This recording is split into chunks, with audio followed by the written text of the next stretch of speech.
श्री स्वामी समर्थ. आज आपण बघणार आहोत चिंगम गिळाल्यावर आपल्या शरीरात नेमकं काय होतं. ते खरंच 7 वर्ष पोटात राहते का आणि अशी वेळ आलीच तर काय करावं आणि काय टाळावं. तर सर्वात आधी बघूया चिंगमची रचना. तर चिंगममध्ये gum base, sweeteners, flavours, softening agents हे घटक असतात. गम बेस हा प्लास्टिकसारखा लवचिक भाग असतो जो पचत नाही. स्वीटनर्समध्ये ते कृत्रिम गोडवा किंवा साखर ॲड करतात. फ्लेवर्स म्हणजे पुदिना किंवा फळांचे अर्क त्याच्यामध्ये ॲड केलेले असतात. व सॉफ्टनिंग एजंट की गोंद जे आहे ते मऊ ठेवण्यासाठी हे सॉफ्टनिंग एजंट्स त्याच्यात ॲड केलेले असतात. आता बघूया चिंगम गिळाल्यावर काय होते, म्हणजे पचनक्रियेतील टप्पे कोणते कोणते येतात. तर पहिलं म्हणजे अन्ननलिका व पोट. चिंगम अन्ननलिकेतून पोटात पोचते. पोचण्यासाठी आवश्यक अशा ॲसिड्स, एन्झाईम्स चिंगमवर काहीच परिणाम करत नाही, कारण गमबेस फारच स्थिर पदार्थ असतो. दुसरं म्हणजे लहान आतडे. शरीर काही घटक जसे की गोडवा शोषून घेते, पण मुख्य गोंदाचा भाग जशाचा तसा राहतो.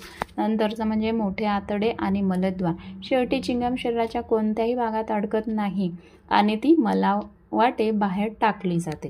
आता बघूया चिंगम गिळाल्यावर काय करायचे काय नाही करायचे. पहिलं म्हणजे काय करावं. पहिले तर शांत राहा, घाबरू नका.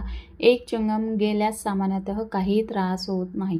त्यानंतर भरपूर पाणी प्यायचे, पचनक्रिया सुरळीत होण्यासाठी आणि चिंगम वाटे बाहेर टाकण्यासाठी मदत होते. त्यानंतर म्हणजे फायबरयुक्त अन्न खायचं आहे. सफरचंद, संत्र, ओट्स, फळं, पालेभाज्या हे आतड्यांची हालचाल वाढवतात. त्यानंतर हलकी शारीरिक व्यायाम करायचा आहे, म्हणजे वॉकिंग किंवा हलका कुठलाही व्यायाम ज्याने तुमचं पचन सुधारेल असं हालचाली करायच्या आहे. आणि जर पोटदुखी, उलटी, पोट फुगणे, कॉन्स्टिपेशन झाल्यास तो ताबडतोब वैद्यकीय सल्ला घ्यायचा आहे. आता बघणार आहात काय करू नये. एकापेक्षा जास्त चिंगम गिळू नका. लहान मुलांना चिंगम देताना निष्काळजीपणा सुद्धा करू नका. जबरदस्तीने उलटी करू नका, त्यामुळे अन्न नलिकेला इजा होऊ शकते. त्यानंतर तेलकट, जड किंवा जंक फूड लगेच खाऊ नका. याच्याने पचनक्रिया मंद होते आणि चिंगम बाहेर पडण्यास वेळ लागू शकतो. आणि गैरसमजांवर तर विश्वास अजिबात ठेवू नका.